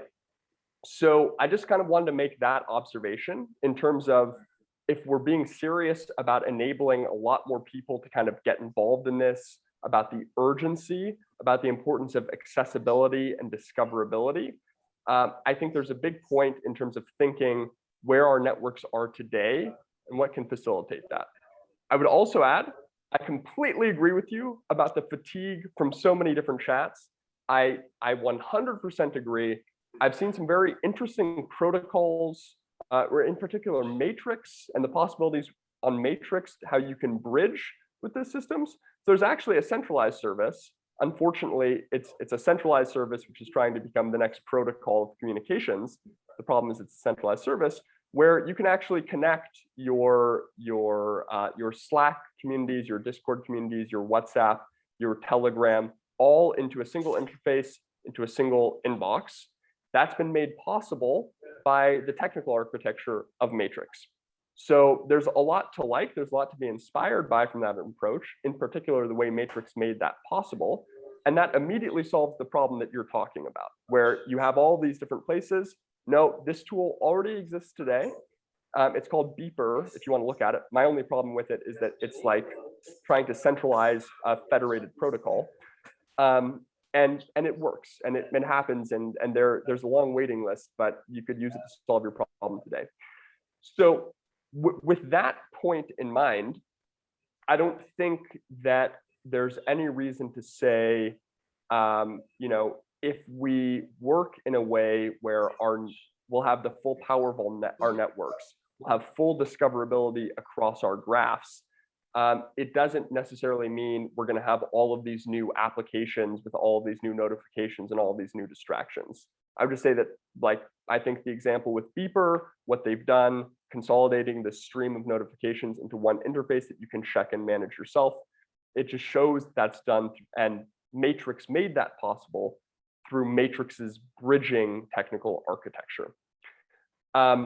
So when I talk about, just as a very simple first surefire step in enabling people to take their social graphs from Facebook, take their social graphs from LinkedIn, this isn't to create a new social media platform. This is to just create kind of, or offer the substrate as a digital representation of what is already there. Your social graph exported from Facebook or exported from LinkedIn is just a representation of all of the people that you have some connection to, some more, some less, people that you can contact, etc. So that is the reality. That is overcoming the silos. That is all of our networks. All of those social graphs for billions and billions of people. From there, I mean, what can be done with it? I'm not advocating for a social media platform. I'm just saying that is the representation. That is the reality. That is the substrate. And from a kind of, from a perspective of building simply and kind of hill climbing algorithms, it seems uncontroversially that the next step is just to make that substrate available and experimentable in different types of ways and tinkerable. But right now we can't even tinker. We can't do anything with it because it doesn't exist. And the real, like, maybe I just need to find somebody, if somebody's listening to this, or maybe I just need to do it next week, I don't know. Just somebody make a tool, sorry, it requires more forethought, but basically just a way to use the Facebook and LinkedIn APIs to export your connections, have a place to import that into, and have a place to make sense of, solve the same name problem. Where if you have two contacts named Vincent Arena, then there's a way to identify this is this Vincent Arena, this is that Vincent Arena. And that's kind of at a protocol level. And then, I don't know, I have no idea what comes next. It just seems to me, in terms of the mass of human potential and the whole scope of human collaboration and all of our networks and what we all could do, that's the way to get literally the whole world involved.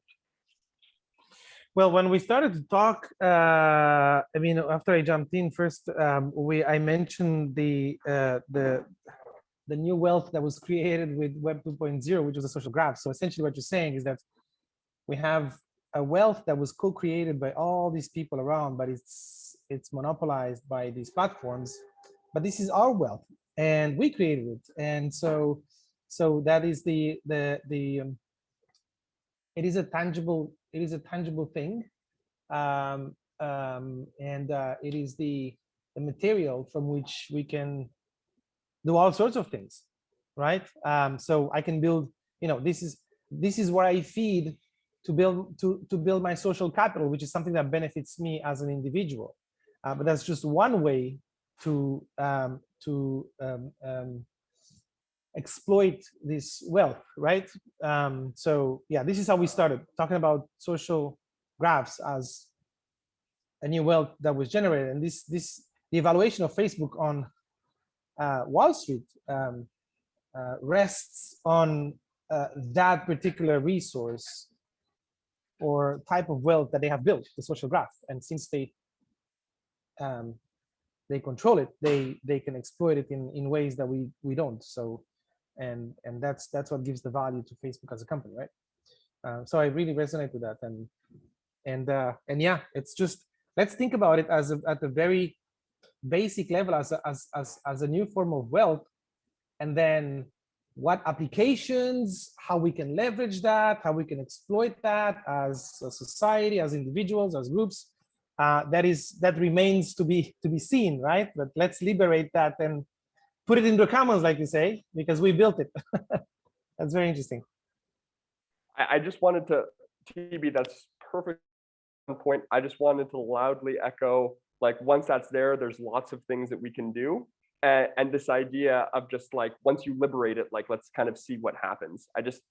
That was perfectly on point. I wanted to send it in a chat, but people can't read the chat in the recording. Just really wanted to echo that. And this could be a hack. I mean, Facebook would never say, okay, guys, you can download all the social graph. Here it is. Do whatever you want with it. But I wonder if you can hack it. Let's say if you can use the APIs and download pieces of it, like my social graph, your social graph, and then somewhere stitch them together and reconstruct it. You know what I'm saying? But exactly. But you see, TB, the Interplanetary File System, the EPFS, is doing just that with content, not with social graphs. They're really decentralizing it in a very interesting way, where you can preserve it. It's censorship. It's not censor. You cannot censorship it. So you can put any type of content in a very decentralized, distributed form way. But not a social graph, but a content specifically. It can be anything. It can be an image, it can be a video, it can be words, it can be a book, right? And you see, and this is Web3, right? We're talking about Web3. Web3 is finding some semantics to distribute social graphs, Sam, in this sense. It's not not clear yet, because this is something very, very, very fresh, very new. I'm mostly sure that Vincent knows what I'm talking here about, and but yeah, I couldn't agree more with what just you both guys said. And if I'm not wrong, I think that Vincent is alert about it, is conscious about it, and you can correct me, Vincent, but I feel that you're conscious about this. So the movement that you're doing from Trove to envision as a caterpillar, to envision all the butterflies, is related to this distribution or this decentralization of social graph, isn't it? Or I'm wrong? Yeah, so I mean, like, yeah, I totally agree. And I don't know the best way to do, I don't know the best way to do it in a way that both. So the problem with Facebook is that there's different user groups and different incentives for each user group. So Facebook's main customer are advertisers. And so they've prioritized designing the entire system, their business model, the way that they keep what they keep closed and what they keep opened, based off of being able to sell, the users' personal data to advertisers, right? So those are the two main user types on Facebook, is like advertisers and then users. On Trove, the two main user types, because we're not doing any targeted advertising, are individuals, users, and then also people who create groups. And so right now, what I've been kind of, talking with different groups and individuals about is the groups right now have the ability to click download and in a second basically just get a CSV of their whole member list, so they could take it and move to a different platform or do what they want with it. Now, some individuals might not want their email and their profile that they created to be downloaded by certain groups. And so now there needs to be an ability for each user to say who they want their information to be able to be like downloaded by or pulled, or what other platforms they want it to be pulled to. And this is another issue that I have with, I was talking about Murmurations. One of the main issues I have with it is it's a totally public directory, which means if you put your information on it, you can't control if Google or Facebook then takes your information back and then uses it to target ads. And so I feel like the Commons needs a semi-permeable membrane. It's not totally open. It needs to have some level of privacy permissions. And so those are the kind of things that, yeah, I've been like struggling through trying to find that balance, is like, how, like, I would love to, if I could design a system where everyone was happy, I would be totally for making it possible within just like the easiest way possible, anyone to just like, I want to download my social graph, I want to download my group's data. I would just be concerned that right away putting the ability to just like click download graph would potentially create lots of other problems. If you could just download your whole graph without any other like design criteria. Because then what's stopping anyone from using that to just recreate, Facebook or so I'm curious what you guys think about that. And I'm very open to hearing like if I'm totally thinking about this wrong. So please like, feel free to be like critical if you think I'm just like not thinking about this in the right way.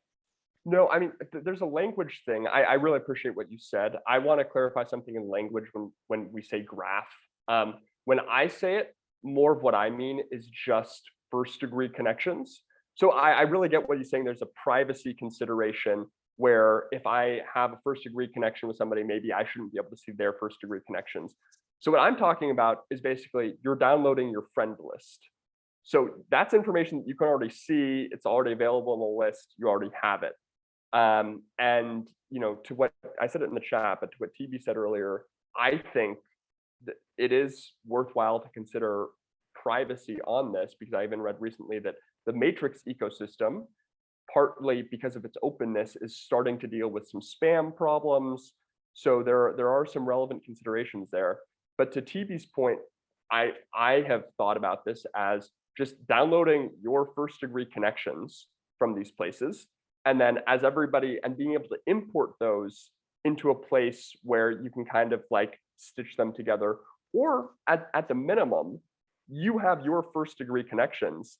And now over these kind of silos of Facebook and LinkedIn, you can still connect with them separately, but we can start like experimenting and building different things on top of that and seeing what comes.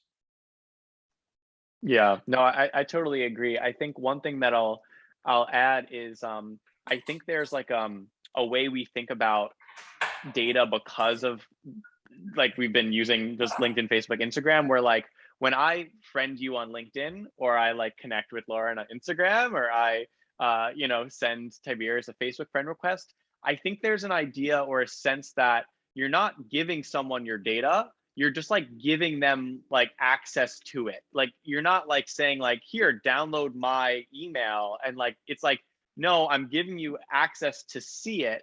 And like you have to really go that extra step to like go and take all the information off someone's profile and like have it in a giant database. And so like I feel like I'm curious to know if that's just me who has that sense where like like I'm okay with like friending someone on LinkedIn because even if they could see my email and all this information about me, because I know I could like unfriend them and then remove that access at any time. And there's like a pretty low likelihood that they've like scrubbed the data off my profile in the time that I like revoked that access. Whereas like with like downloading the social graph, it's more of a like a one-time static thing instead of a dynamic thing.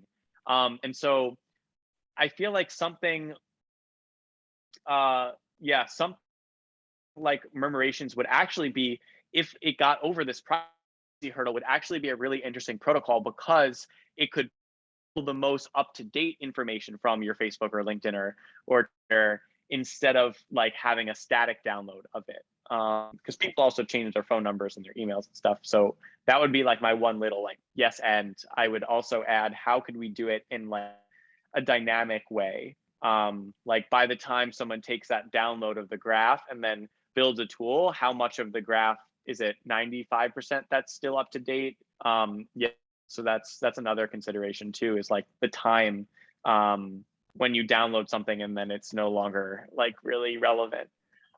I'm going to follow that up with just one yes and clarification really quickly. Is when I talk about this, I'm exclusively talking about names. So to avoid in terms of, again, it's a good point, is that, I'm not talking about like exporting your contacts from LinkedIn and getting all of their profiles and their resumes and everything else with it. I'm literally just talking about the names, just the two names for every single person. That's the amount of data for each contact. And then there's the challenge of like, what is the kind of identifier, or what is the way of connecting with that, given that you can have two Vincent Arenas. So I just want to say that. The other yes and I wanted to say is, I'm forgetting it, but TB, go ahead. Yeah, no, I wanted to come back a little bit to our own little reality, because although these things are very interesting and it's good to have these perspectives, like big general world perspectives in mind, but there's very little that we can. It's the gap from here to there. It's like huge, right? So I propose to go back and connect Vincent's work with what we have in Sensorica, and maybe see if we could start working on some implementations. Do you agree with that, or? I'd love to also see. I'd love to see the rest of your presentation, Tiberius. I apologize for the. Yeah, it's not a presentation. It's not a presentation. You were sharing something about the I think it's the network NRP resource planning or something. Yeah. So this is what I'm talking about.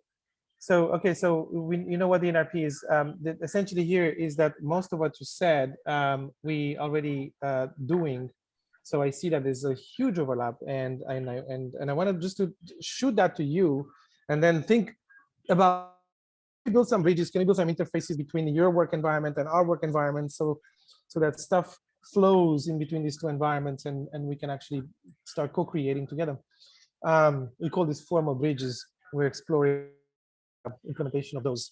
But anyway, so keep that in mind, right? Let's find a common ground for now. So this is the Sensorica NRP. Essentially, it's an ERP for networks. Like I said, build on our RIAT ontology, and then from an abstraction of value flows, and now we're moving it to holochain. Okay, but this sits on a server. It's like your application. The name again is Trove, right? Yes. This sits on where is it? Okay, here. Server. So it is our toy. It is our prototype. This is what we use to be able to operate as a peer-to-peer network. But it's not all peer-to-peer. Okay, we have safety measures in place to deal with centralization, so that the network doesn't just devolve back into a centralized community.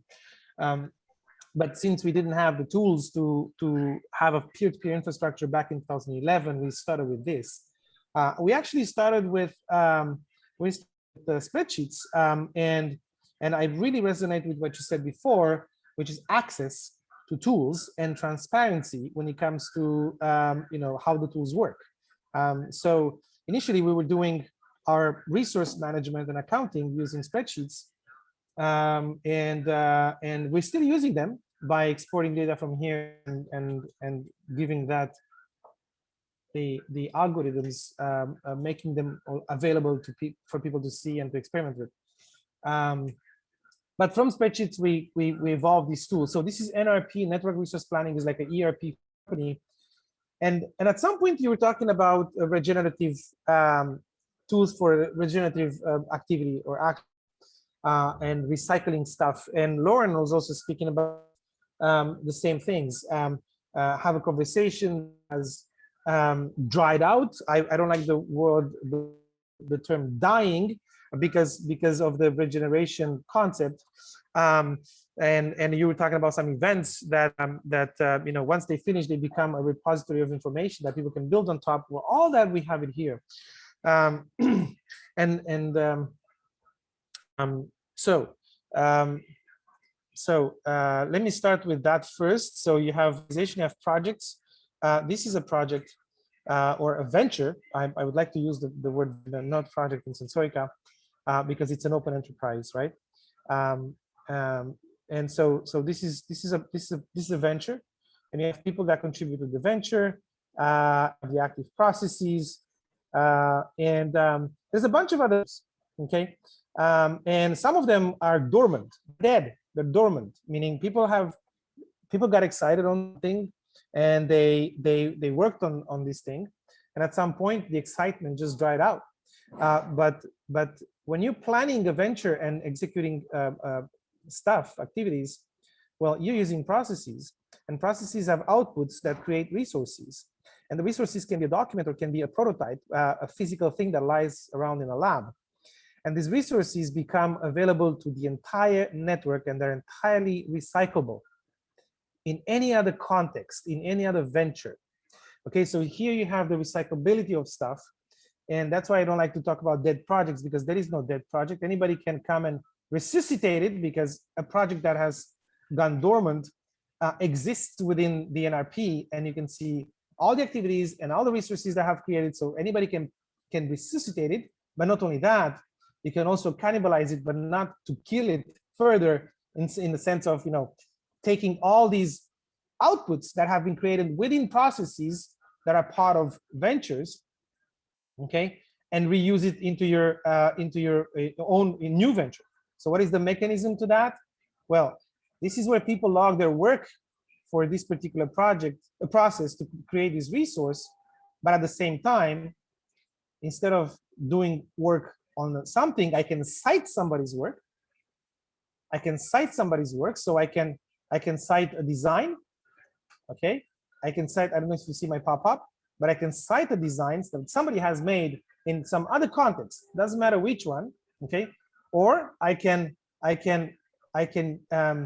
use a consumable input like some materials, and maybe somebody bought that and it's laying around in the lab. For example, I have to 3D print something, and somebody bought some 3D printing filament, and that resource is accounted for in the system with that person saying that that person bought it, and then I can log a consumption of some length of that thing over here, or I can log some usable inputs. Somebody has brought his own 3D printer to the lab to be shared, and that 3D printer still belongs to that person. Some 3D printers belong to the entire community, but let's take that example. So that guy has brought his own 3D printer, so I can actually use it. If you see equipment here, I can put a optical microscope. Let's see, mechanical. Can I find a 3D printer here? You should be able to find a 3D printer. Heat gun. Oh, I found it. Halfway through, 4 up. Okay, it's the second one from the top now. Anyway, it doesn't. Right. Yeah, equipment mechanical 3D printer. It's the second one down. There you go. Yes. Okay, so we have a few 3D printers, and let's use the I don't know, the B9 Creator. Okay, and I use it for five hours. Okay, and boom, I don't want to create garbage in the database. Well, I can always delete, but so it appears here. So what this tool does, it builds a graph of how agents, resources, and events. So agents using resources that they create or somebody else creates in this particular context, and the context is this particular venture. Okay, that's the sort of the NRP jargon. But you see here the regenerative aspect, right? All the venture have outputs that can become inputs to any other venture by these mechanisms of citation or logging a consumable or usable input, right? So now, okay, so projects are described here. Okay, now you can extract a JSON file, and through Murmurations, you can pick it up and broadcast it to other places. Okay, and you can see the structure. There's resources used. There's active processes used. There's the context, there's the network, Sensorica, some affiliates, custodian, blah, blah, blah. This is the organizational structure. There is the roles of individuals and how they contribute to the project, and you have many other things. So this could be exported. And along with that, you also have all the resources in the inventory. Okay. And these resources have either been created, by people. So let's say we and this is in like just one, is this in the inventory in like one location or many locations, or everything that's like, are there multiple like maker spaces that are that this inventory is pulling from, for example? This is just Sensorica as a network, and any physical location that belongs to the network, they put the resources in the same system, and it accesses all the resources of the network. But it's specific to Sensorica because again, that's why we want to put it on Holochain. This thing can become available to everyone as a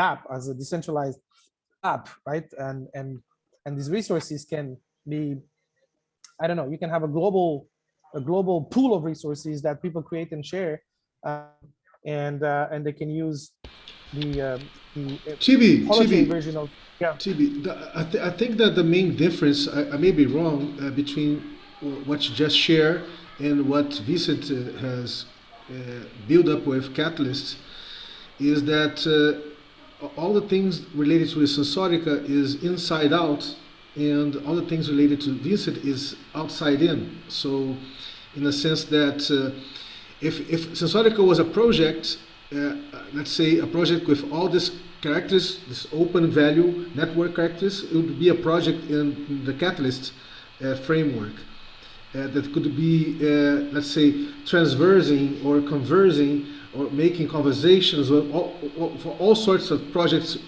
related to or not related to. And I think that's the main difference. I may be wrong, but that came up to me with when you're sharing here. Would you agree, Vincent, in that sense? Well, that is the complementarity between what that's exactly what I'm showing. But just before you answer, Vincent, I would like to add something on top of what he said. Yeah, please. When you are in this context of this process here, Greens for Good. So let's take a process again, and let's take deliverables again. Okay, and when you're in the context of this process, I can cite somebody's work within the Sensorica environment, but I can use the same mechanism of citation to cite somebody's work on the internet.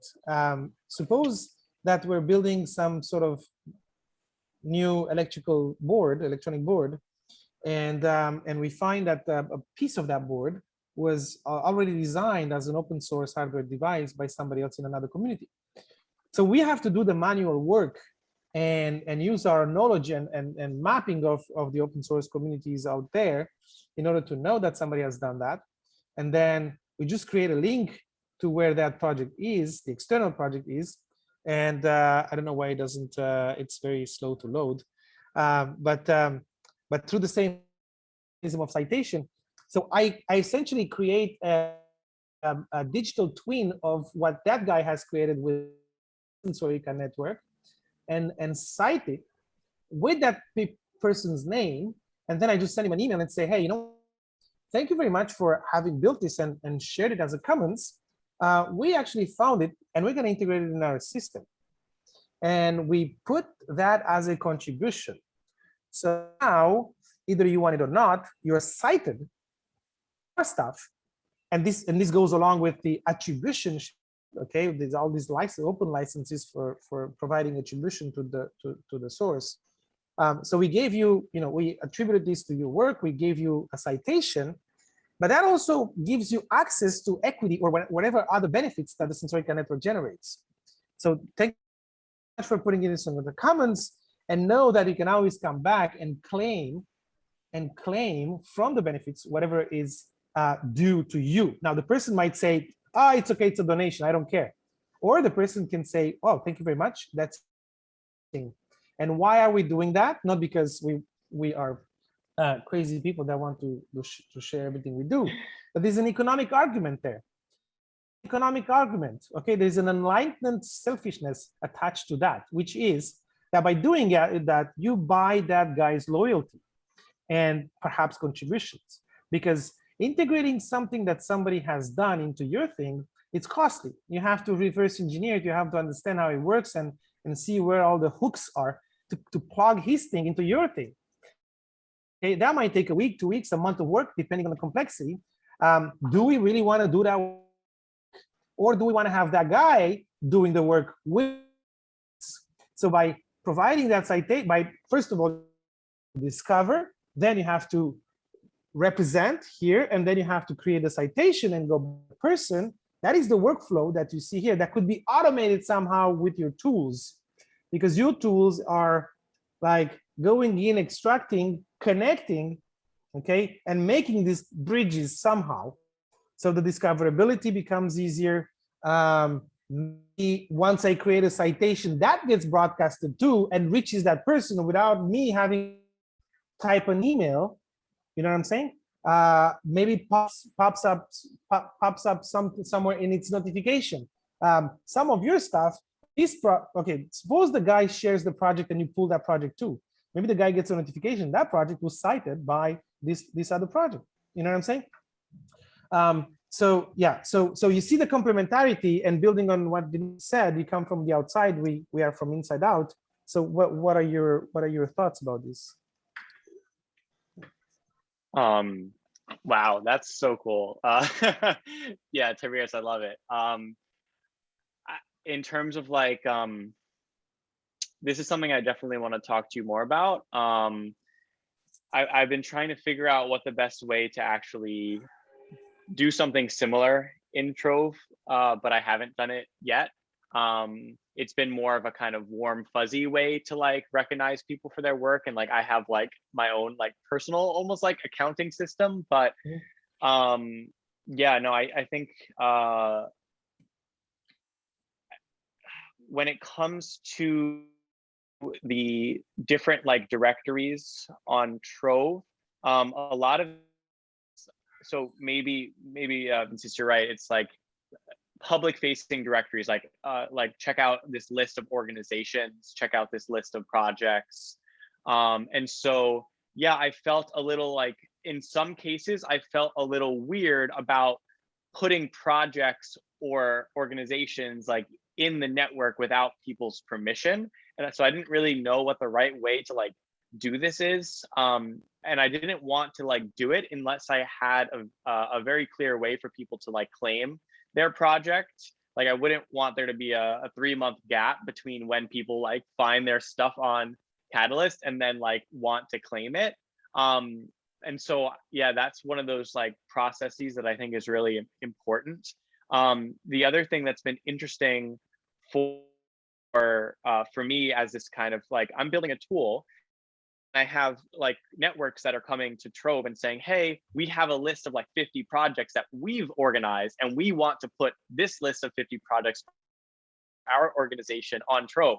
And so I'm like, did you get the permission, the individuals that you collected the projects from, to put them on Trove and public? And so I'm like 2 steps removed now from the actual person that has that project, and I'm being told, yeah, we got permission. And I'm like, but did you? And so it's like, I'm actually providing a template for like, if it's 3 levels removed, like basically default privacy permission is private, and you have to put like a contact for this project if you've uploaded through your network. And then we could email them and say, hey, this network has added your project underneath their like network or group. Are you cool with this? If so, like click this to like make public and feel free to claim it here. So that's been a really interesting, like, it's been a technical thing, is like, there's a lot of groups doing mapping. And when you're mapping, it's like a lot of the mapping, all right, we're just gonna like make a list of everything that's out there. And so there's always a tension between like, did you ask permission to put people on the map versus like, we need to just move really quickly and this map of everything happening because we need to create action. And so like, I think either extreme is going to have some unintended consequences of like Yeah. waiting too long, or like, but you know, but the attitude should be whatever is public, you can use it. And since you're not making a proprietary use, I mean, unless you want to make a proprietary use of that, nobody can claim anything. You're just saying, I'm just digesting public information and re-giving it as is, and even as it is digested, or whatever, entirely to the public, and I'm not holding any part of it to exploit it for personal purposes or profit. So if you do that, you're playing fair game. Totally playing fair game. Yeah, it's like Google saying, I don't want Google to index my website. Well, what Google does, okay, it takes it available and restructures it and digests it in a certain way, and it gives it back to you. It's totally fair game. Okay, but what they're doing more is that they're keeping some of that information for themselves in order to exploit it. Okay, so you can play even a fairer game than them. So I think the attitude should be, wherever it's public, and you know what, I don't need to ask you permission because you already gave me permission by putting it in the public domain. So I think you're killing yourself too much for nothing. Now, yes, we have more than 50 projects maybe here in Sensorica, but to do that manually, it's a huge barrier to entry to experiment something. And it's not only that, but if I enter something manually and it's static, it has lesser value for us. So if it's something that all the time feeds from, or from, if it's live, this project, if I go log contribution for the Greens for Good project, well, the charts change. Okay, if somebody new joins the network, you're gonna have a new name. I'm not sharing the screen, but I'm gonna have a new name in the roles graph.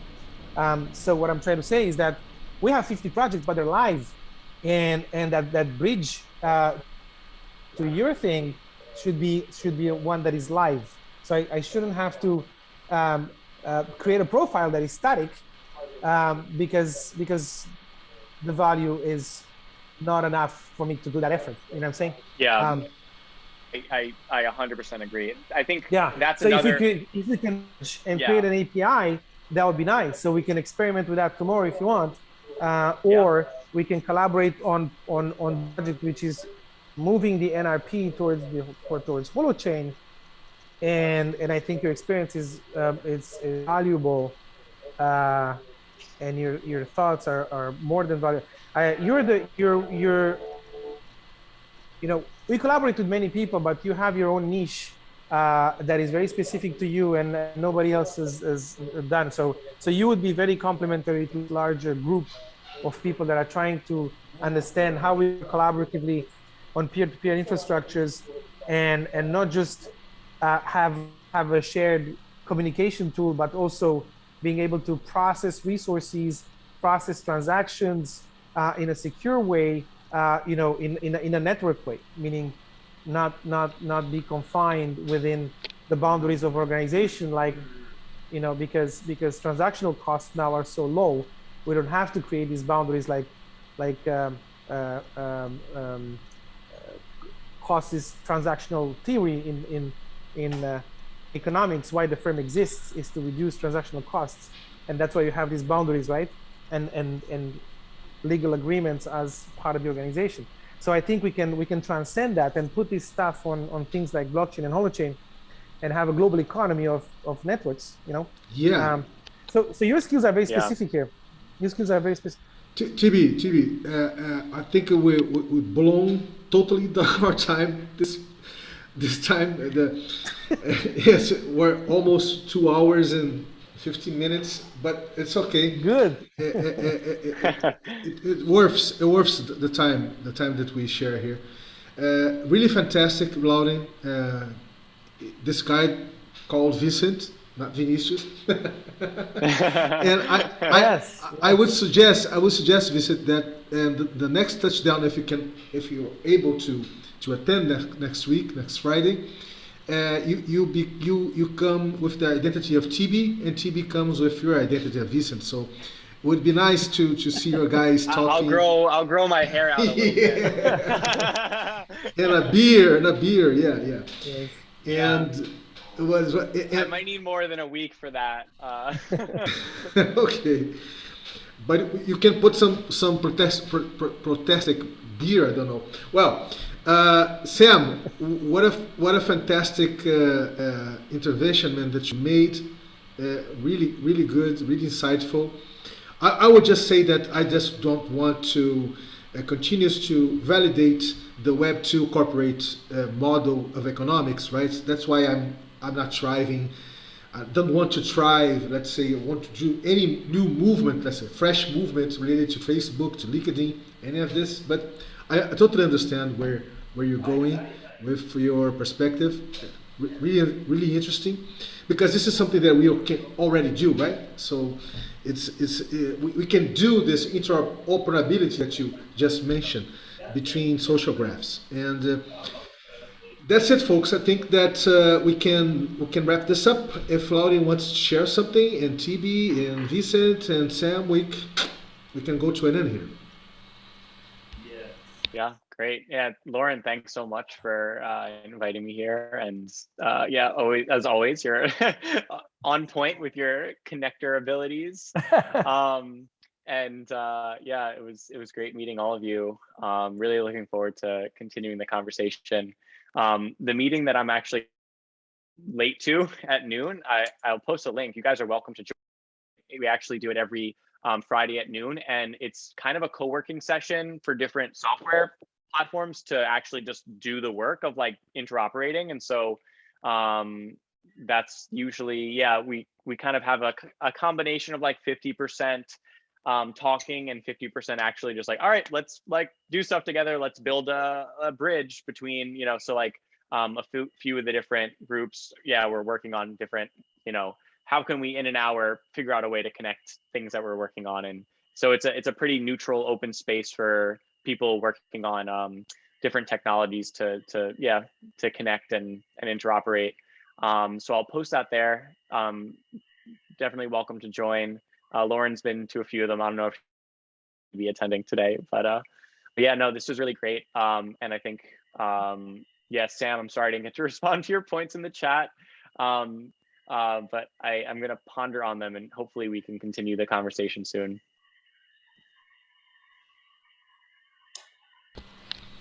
So bye-bye. Let's go. Thank you, everybody. Thank you, Lauren, for the introduction. It's really, really. Yeah. And next week we might have Livia from Common Stack and Token Engineering. So with us, I think Vincent would love if Vincent can have the time to be with us. It would be interesting to hear her. And yes, Laudin, you want to say something? I don't know. No, I'm complete. I'm good. Yeah. Okay. So guys, bye. See you all. Bye.